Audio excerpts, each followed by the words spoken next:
Good day, everyone. We are the Group 6 and the reporter of the Chapter 6 of the topic of Cavite Mutiny, the first-hand account and the second-hand account. The Cavite Mutiny and the Martyrdom of Gomburza. The Cavite Mutiny occurred on January 20, 1872 when approximately 200 Filipino soldiers and workers at the Cavite Arsenal rose in protest against oppressive Spanish colonial policies.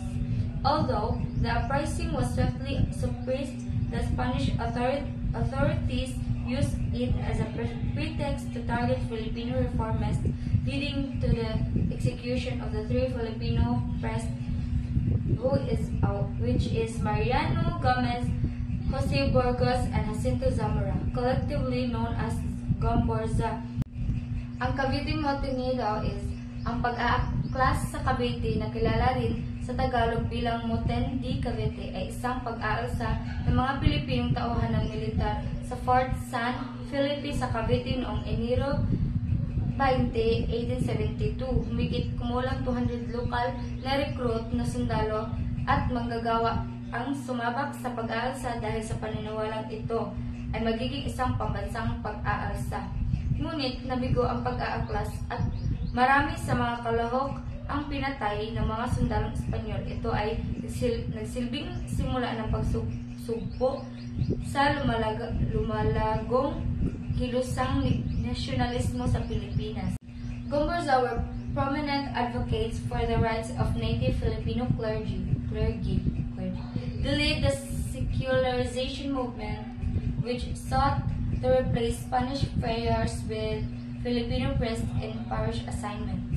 These movements aim to address the systematic discrimination faced by native clergy and promote greater autonomy within the church aftermath and legacy the execution of Gomburza. Ang Gomburza ay tumutukoy sa tatlong pari na sina Mariano Gomez, Jose Burgos at Jacinto Zamora na pinatay ng mga otoridad ng Espanyol noong February 17, 1872. Ang kanilang pagkamatay nagdulot ng malaking kalungkutan at galit sa mga Pilipino at nagsilbing isang mahalagang pangyayari sa pag-usbong ng nasyonalismo sa Pilipinas. Ang pagkamatay ng Gomburza ay nag-uugnay sa pag-aaklas o paglago sa Cavite noong pag-aalsa sa Cavite noong Enero 20, 1872. Ang pag-aaklas na pinamunuan ni Fernando La Madrid ay isang paghihimagsik ng mga Pilipinong tauhan ng militar sa Fort San Felipe sa Cavite. Bagaman nabigo ang pag-aaklas, ginamit ito ng mga Espanyol upang patahimikin ang mga sumusuporta sa reforma. Ang tatlong pari ay inakusahang ng pakikisangkot sa pag-aaklas, bagaman walang matibay na ebidensya. In honor of their sacrifice, various organizations, including those led by Father Robert Reyes, continue to commemorate the legacy of Gomburza. These efforts aim to uphold the values of justice and reform that the press championed during their lifetimes. The story of Gomburza remains a powerful reminder of the enduring struggle for justice and the profound impact of martyrdom in the pursuit of national identity of freedom. They headed the circulation movement which elevated the plate of Filipino press by insisting on the prior right of the native secular clergy to assignment in parishes of the fair newly arrived from Spain. Burgos, the youngest and most brilliant of the three. Si Burgos ko ang pinakabata and then siya ang pinaka-bright, may kanang knowledge sa tulo ka priest, was especially vulnerable in this regard since he was the synodal examiner of parish priests. So na siya degree nga siya may nakapasar siya sa exam of parish priest. He got into a tiff more than once with the Archbishop of Manila, Gregorio Martinez, in this regard. The committee was composed of two sections, the laymen and the clergy. The lay group was headed by Joaquin Pardo de Tavera. Ang laymen kay namuno sa ni kay si Joaquin Pardo de Tavera. Then ang sa cleric section or clergy ba, which included Gomez and Zamora kay pamunuan ni Burgos. This reform committee stages demonstration both during the liberal administration of General Carlos Maria de la Torre and the reactionary period under General Rafael Izquierdo. General Rafael Izquierdo. Nabuo ang isang committee na binubuo ng mga mamamayang laymen at mga paring clergy upang isulong ang reforma. Pinamunuan ni Joaquin Pardo de Tavera ang grupo ng mamamayan, habang si Burgos naman ang namuno sa pangkat ng mga pari. Si Burgos din ang nag-head sa mga kuan about sa pari, then ang kaning Joaquin kay sa mga mamamayan niya. Ito ay nagsasalaysay kung paano nakipaglaban sina Gomez, Burgos at Zamora para sa karapatan ng mga Pilipinong pari na mga siwa sa kanilang sariling mga parokya. Ito ay isang mahalagang bahagi ng kasaysayan ng Pilipinas dahil nagpapakita ito ng pagsisikap ng mga Pilipino na makamit ang pantay na karapatan at kalayaan sa ilalim ng pananakop ng Espanya. Ang kanilang pagkaraan ay nagdulot ng malaking pag-aalboroto at nagsisilbing inspirasyon sa mga sumusunod na henerasyon ng mga Pilipino na lumalaban para sa kalayaan. Mariano Gomez, the parish priest of Bacoor, Cavite, was a prominent figure advocating for reforms within the Spanish colonial system.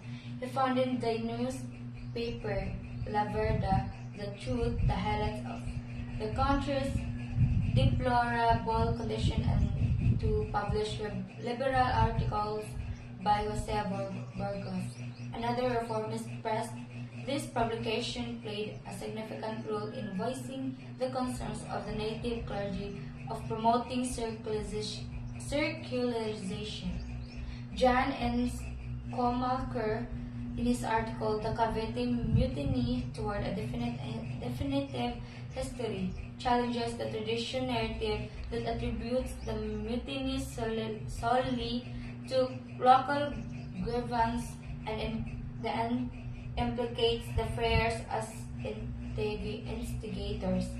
Comaker suggests that the mutiny was part of the broader separatist movement and points to the real authors who escaped execution due to their Masonic ties to Izquierdo.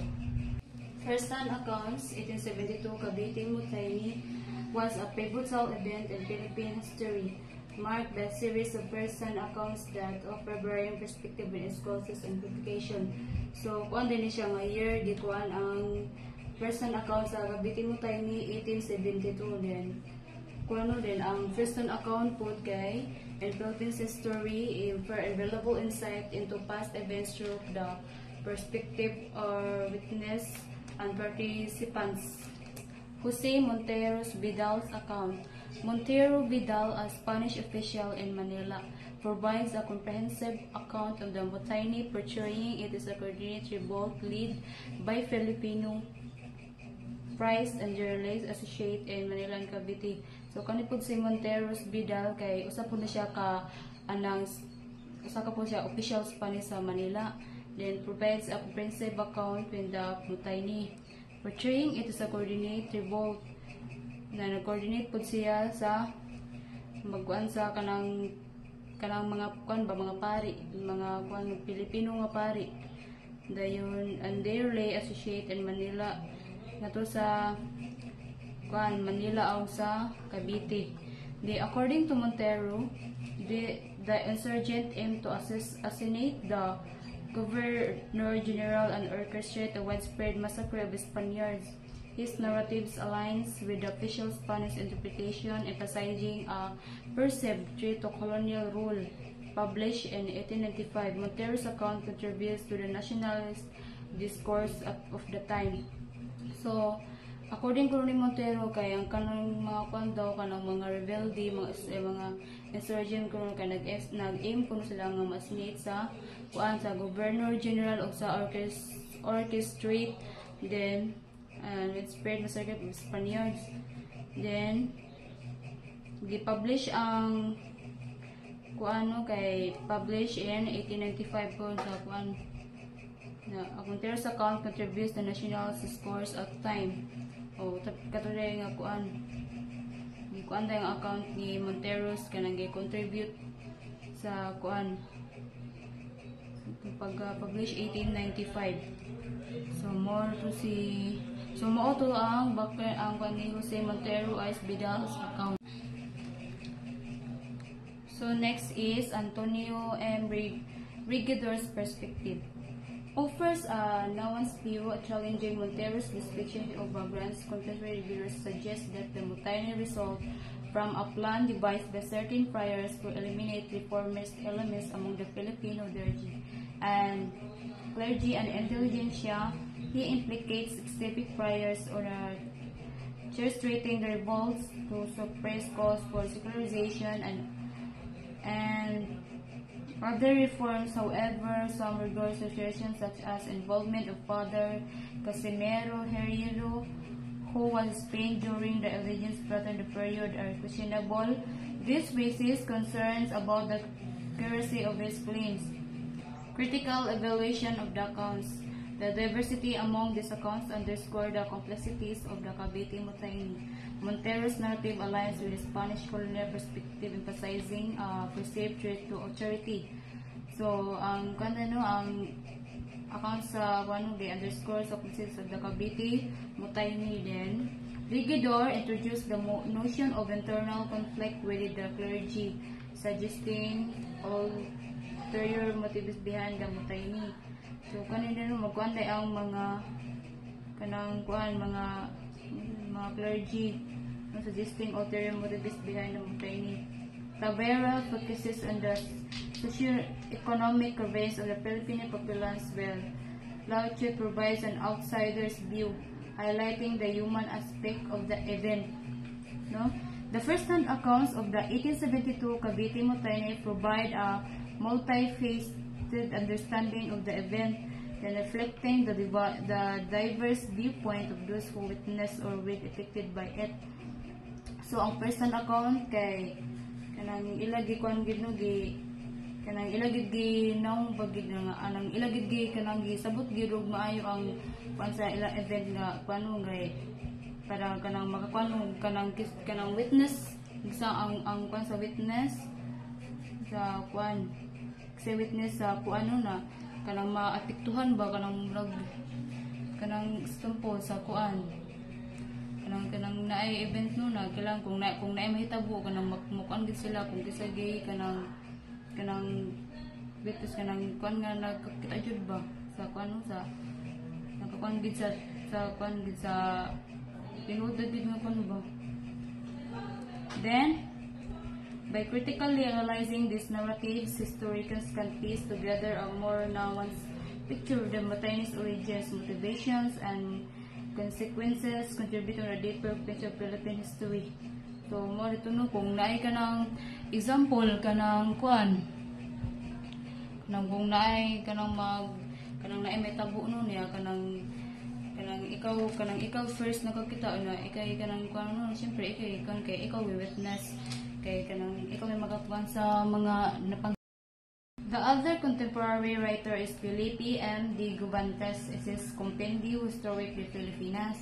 De Guvantes was a long-time Peninsular Spaniard resident of the Philippines, where he held various positions in the bureaucracy. So, kanang si Felipe M. de Guvantes is Compendio Historic de Philippines. So, siya ang pinakadugay nga kanang Spaniards nga resident diri sa Pilipinas. No na. In his account of the regime of the governor de la Torre, Trump is approving the letter's democratic methods, as nothing of the scorn and indignation of Montero y Vidal, nor does he mention any names in connection with the manifestation held at the time. So one further apparently contemporary account remains, whose author cannot mind certainly, and which has been published only in direct the published version of the contained Father Pablo Pastel's History of the Jesuit Philippines Mission of the 19th century. Then Pastel's arrived in Manila only in 1875. He was not himself a contemporary witness. So kani si Father Pablo Pastel's kay abot din siya sa Manila kay kuan only 1875 year 1875. Contemporary witness. Second-hand account. The second-hand accounts is concerning the execution of the three Filipino prize Mariano Gomez, Jose Burgos, and Jacinto Zamora following the Cavite Municipality of 1872. These accounts planned by Fathers Agapito Inchinjun, Resilito, and Antonio Prebenihara. An Agustina were written after they were captured by Filipino Revolutionary in 1896. Both documents confess to the condemned and various crimes and abuses aligned committed by the foreigners beginning for the period the Cavite Mutiny. Both accounts attribute the execution of the three prize of the intrigues among the first. They suggest that four provincial conspired and eliminated their opponents by exploding the forthcoming revolt in Cavite. A foreign alliance assembling Burgos was sent inside the rebels under his name and distribute money among them. Mo din nga preso, mo din ning tulo ka pare nga patinon sila Marino Gomez, nya Jose Burgos, si Jacinto Zamora. Nya apat yun sila sa Cavite Mutiny. Nya accounts ban morning Father Agapito.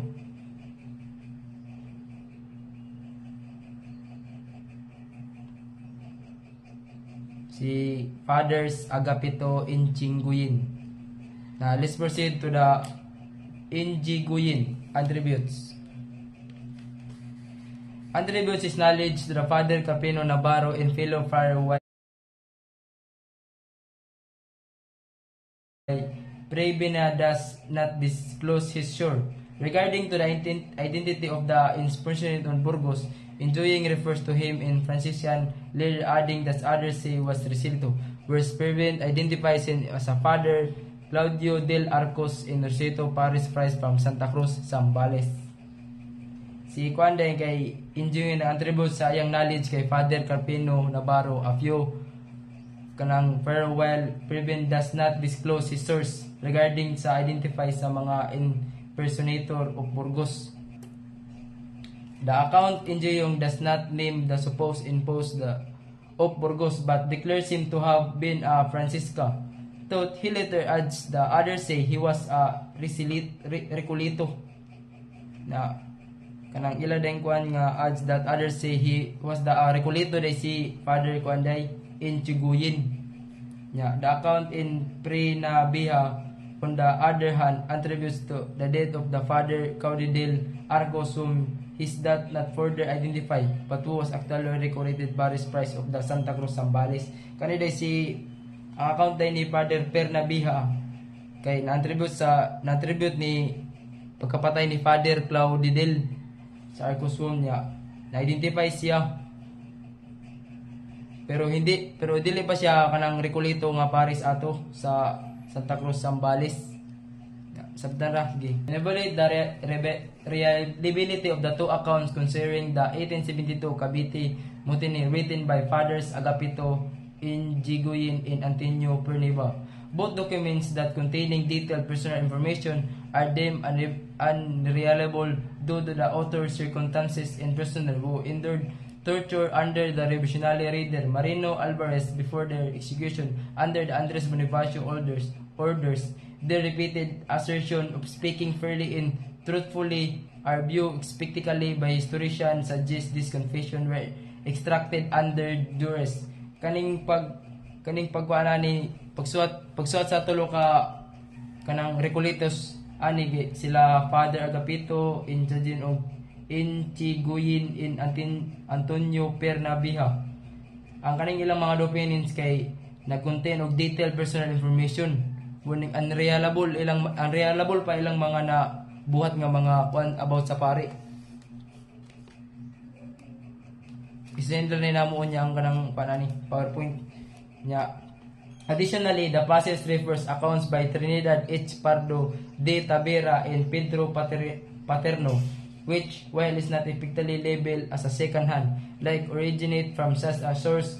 Pedro de Tavera, raised by his uncle Joaquin Pardo de Tavera, present the Cavite Mutiny of the reaction of Government General Rafael de Escudero policies, particularly the removal of certain privilege rather than coordinate that against Spanish rule, exaggerated that incident justifies servant punishment in the suppress perceived threats on other authority. Pedro Paterno, son and Maximo Paterno, was exiled following the mutiny, offers another perspective educated in Spain. Paterno held various government roles, including director of the Museo Biblioteca de Filipinas. His account contributes to understanding the events surrounding the mutiny in its aftermath. Kanila si Pedro Paterno ay anak ni Maximo Paterno niya. Na sila kanang museum. Ang pangalan silang museum kay Biblioteca de Filipinas. Let's move over to the passage critics Dr. Trinidad H. Pardo de Tavera's account of the 1872 Cavite Mutiny, highlighting several limitation. Ang mga account ni Dr. Trinidad ato sa 1872 kay naay mga highlight severe limitation. Questionable deep knowledge. Muning mga questionable nga knowledge sa iyang mga gisuhat. Despite his close association with the uncle Joaquin Pardo de Tavera, who was directly involved in the mutiny, Dr. Pardo de Tavera account lacks detail insight this efficiency mistake from limited access to compression information. Misinterpretation of the government de la Torres action. The account is assessed in misrepresenting government de la Torres stance possible, overlooking his progressive reforms and their impact of the mutiny context. Functional inaccuracy. The narrative reported contains error regarding to the identification of individual who faced execution of excel the post-mutiny suggestion, either lack of details, knowledge, intention, omission. Generalization and bias. The account provides a broad overview that many unfair despite the first, potentially reflecting the author's personal biases or limited information. Nasabtan na ninyo ang questionable depth of knowledge nya kaning misinterpretation of government de la Torres action nya functional inaccuracy nya generalization of the bias nasabtan na. Father Serapio Tumayo, a Dominican priest, responded vigorously to Dr. Trinidad H. Pardo de Tavera's interpretation of Philippine history, particularly concerning the 1872 Cavite Mutiny. Tamayo's critique, published in the Catholic magazine Libertas, accused Pardo de Tavera of presenting himself as an expert in various fields without mastering any, labeling him a jack of all trades, master of none. He contended that Pardo de Tavera misrepresented that friars' role in education and science, overlooking their contribution to institutions like universities and museums. Tamayo's defense aimed to counter what he perceived as an unjust portrayal of the friars in Pardo de Tavera's works. So, Father Serapio Tumayo, a Dominican priest, responsible used to Dr. It's Pablo de Tavera's interpretation of Philippine history, particularly concerning is Pablo de Tavera of presenting himself as an expert in various fields without mastering any. So, Pardo de Tavera of presenting siya sang kaugalingon nga sa expert in various field without bisag wasay kanang experience, wasay mastering nga pag-present ato nga sa anang gibuhat. He contended that Pardo de Tavera misrepresented the friar's role in education and science. Despite Tamayo's position as a quasi-official defender of the friars, his account of the events from 1869 to 1872 largely reiterates the narrative presented by Montero y Vidal, relying heavily on quotations from the source. This reliance suggests that Tamayo's version lacks independent value and does not provide new insights into the historical events. Next, while Father Tamayo's response to Pardo de Tavera reflects a strong defense of Friar's legacy, it does not contribute original perspective to the historical understanding of the Cavite mutiny. Instead, reiterating existing interpretations. So while Father Tamayo's response to Pablo de Tavera reflects siya usa ka gaya nga depensa sa Friar's legacy, is that contribute to the perspective to historical understanding of Cavite. Instead, reiterating existing interpretation.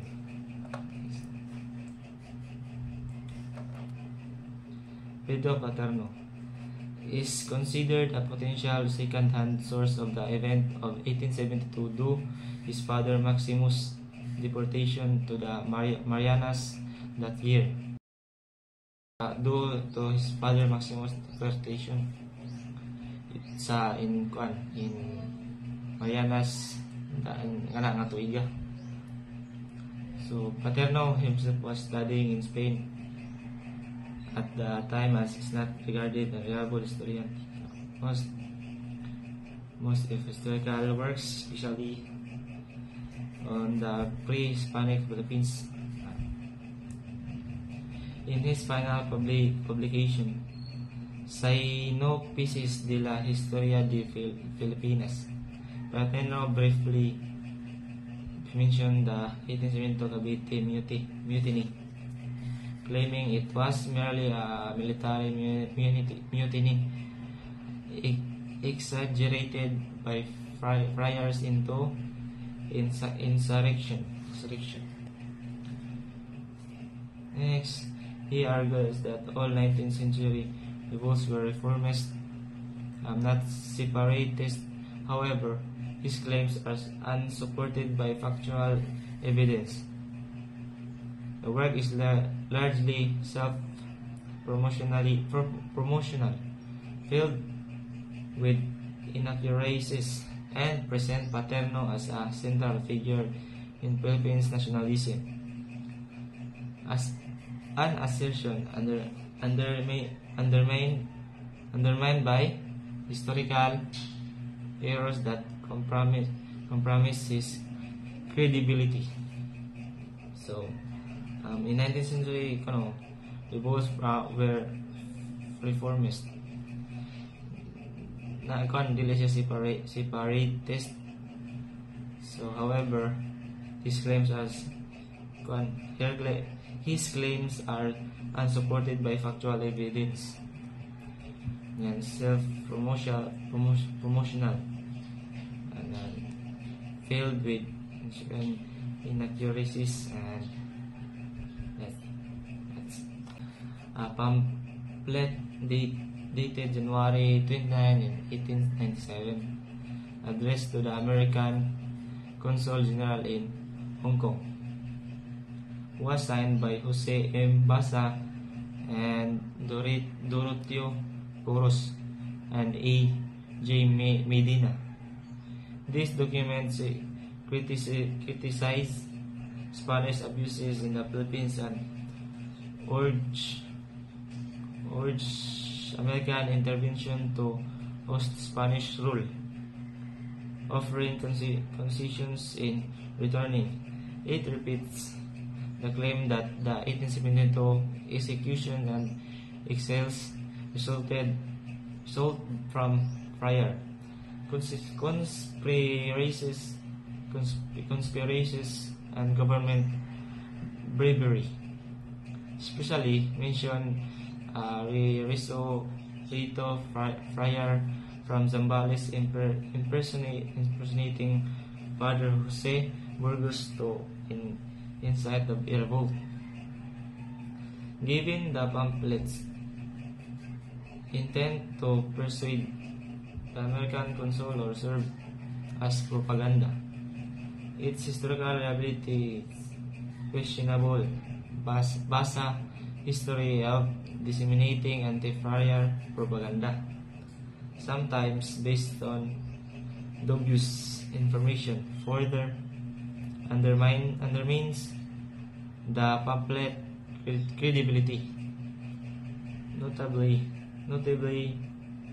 the pamphlet account of the Risolito impersonator contradicts historical records, as the individual question was alive for many years after the alleged incident. In summary, while the pamphlet provides insight into anti-Spanish sentiments and attempts to garner American support, its historical accuracy is dubious, and it should be approached with caution by historians.